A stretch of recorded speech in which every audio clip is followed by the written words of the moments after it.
and the most merciful. My name is Saim Shahzad and I am here to teach you biology class second year. Students, हम लोगों ने second year class का chapter number 15 start किया था, जिसमें हमने introduction में कुछ बेसिक डेफिनेशंस पढ़ी थी।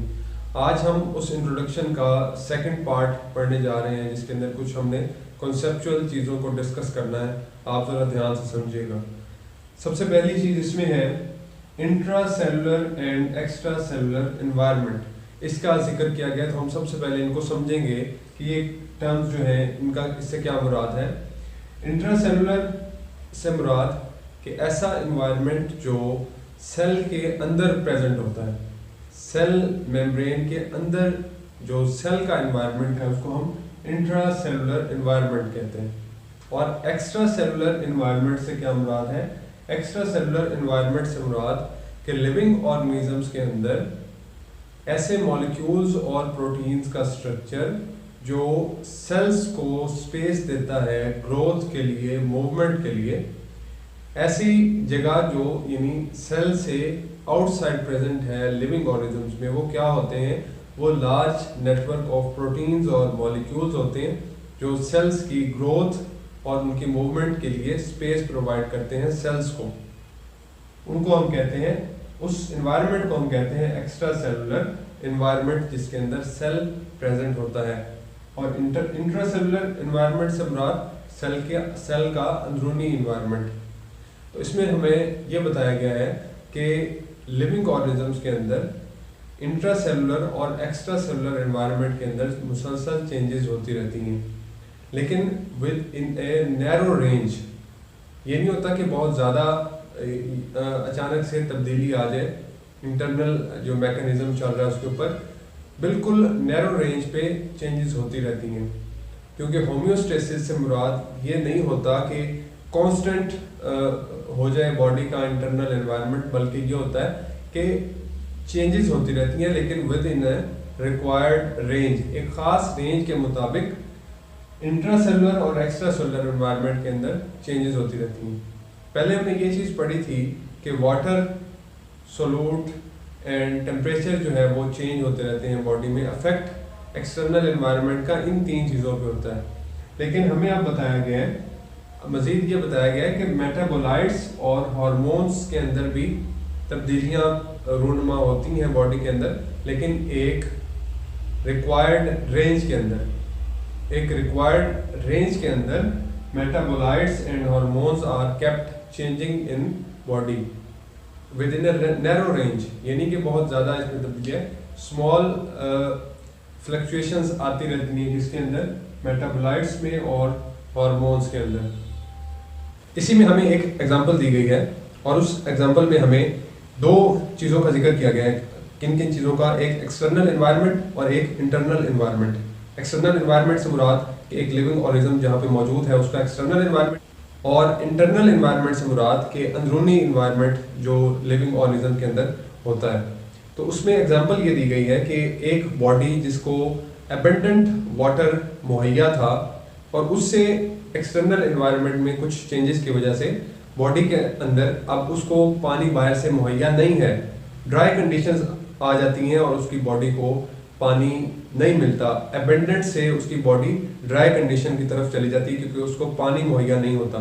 तो इस कंडीशन में ये नहीं होता कि अचानक से उसकी बॉडी जो है वो स्पॉइल कर जाए, उसकी बॉडी में वर्किंग रुक जाए पानी ना होने की वजह से, बल्कि ये होगा कि इंटरनल एनवायरनमेंट में बिल्कुल नैरो रेंज में चेंजेस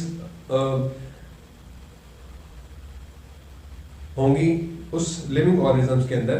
तो ये इस चीज़ का फंक्शन है, किसका? होम्योस्टेसिस का। कि अचानक से अगर किसी लिविंग ऑर्गेनिज्म के अंदर चेंज आती है तो उसका पूरा सिस्टम जो है वो स्पॉइल नहीं होगा, बल्कि उस लिविंग ऑर्गेनिज्म को नॉर्मल रखने के लिए नैरो रेंज ऑफ चेंजेस अमल में आएंगी उस लिविंग ऑर्गेनिज्म के। तो इस तरह स्टूडेंट्स, कंट्रोल सिस्टम जो लिविंग ऑर्गेनिजम्स में प्रेजेंट होता है वो चीज़ों को मेंटेन रखता है, नॉर्मलाइज रखता है एबनॉर्मल कंडीशंस के अंदर। नेक्स्ट, इसमें एक टर्म यूज की गई है होम्योस्टेटिक रेगुलेशन। इसके अंदर अब हम ये पढ़ेंगे कि हमें बताया गया है कि जो लिविंग ऑर्गेनिज्म के अंदर मेंटेनेंस का काम है वो फिजिकल कंट्रोल सिस्टम जैसे होता है, जो नॉन लिविंग थिंग्स के अंदर फिजिकल कंट्रोल सिस्टम होता है उससे मुशाबहत रखता है बहुत ज़्यादा। किस तरह मुशाबहत रखता है कि फिजिकल कंट्रोल सिस्टम में 3 चीज़ें काम करती हैं, receptor, control centre and effector. इसी तरह अब इसके अंदर एक एग्जांपल है कि जैसे हमारे पास रेफ्रिजरेटर हैं, एसी हैं, तो वो टेम्परेचर को पहले उसके अंदर थर्मामीटर्स प्रेजेंट होते हैं, वो डिटेक्ट करते हैं, वो डिटेक्ट करके कंट्रोल सेंटर को मैसेज देते हैं, कंट्रोल सेंटर जो है वो अफेक्टर से फिर एक्शन करवाता है। ये उसकी एक एग्जांपल है। तो उसी तरह ही लिविंग ऑर्गेनिज्म के अंदर इसी तरह का मैकेनिज्म चलता है जिसके अंदर रिसेप्टर्स, कंट्रोल सेंटर और फिर अफेक्टर्स मौजूद होते हैं। लेकिन इसके अंदर थोड़ी सी चेंज एक ये है कि इसके अंदर जो वर्क होता है वो फीडबैक मैकेनिज्म के तहत होता है। वो फीडबैक मैकेनिज्म लिविंग ऑर्गेनिजम्स के अंदर मौजूद होता है। और फीडबैक मैकेनिज्म भी कैसा? नेगेटिव फीडबैक मैकेनिज्म होता है जिसके तहत बॉडी में एंडोथर्मिक ऑर्गेनिजम्स के अंदर चीज़ों को कंट्रोल किया जाता है। इसमें हमारे पास एग्जांपल दी गई है। इसमें हमें यह बताया गया है एग्जांपल के अंदर कि अगर एक ऑर्गेनिज्म सेंस करता है बाहर से किसी भी एक्सटर्नल फैक्टर को, चाहे वो वार्म इन्वायरमेंट है या चाहे वो कूलिंग इन्वायरमेंट है, तो उसके ऑपोजिट वर्क करती है उसकी बॉडी के अंदर इंटरनल एनवायरनमेंट। अगर बाहर वार्मथ उसकी बॉडी को मिल रही है, गर्मी या टेम्परेचर की शिद्दत ज़्यादा है, तो इंटरनल मैकेनिज्म उसका कंट्रोल सेंटर जो अफेक्टर्स की तरफ मैसेज भेजेगा वो उसके बॉडी के टेम्परेचर को कम करने का मैसेज भेजेगा, नॉर्मलाइज करने का मैसेज भेजेगा। अगर बाहर टेम्परेचर कम है तो इंटरनल जो कंडीशंस हैं वो वार्म रहेंगी, तो यानी कंट्रोल सेंटर अफेक्टर से जो वर्क करवाएगा वो नेगेटिव फीडबैक के थ्रू करवाएगा और एक्सटर्नल एनवायरनमेंट से ऑपोजिट वर्किंग होगी लिविंग ऑर्गेनिज्म के अंदर। तो इसके तहत लिविंग ऑर्गेनिज्म में होम्योस्टेसिस को कायम किया जाता है। ये था हमारा इंट्रोडक्शन का ब्रीफ टॉपिक। इसके अंदर अगर आपका कोई क्वेश्चन हुआ तो ज़रूर पूछिएगा, इसको एक दफ़ा रीड कीजिए, इंशाल्लाह आपको इसकी समझ आ जाएगी। कल से हम इंशाल्लाह ऑस्मो रेगुलेशन को स्टार्ट करेंगे। साइम शहजाद को इजाज़त दीजिए। अल्लाह हाफ़िज़।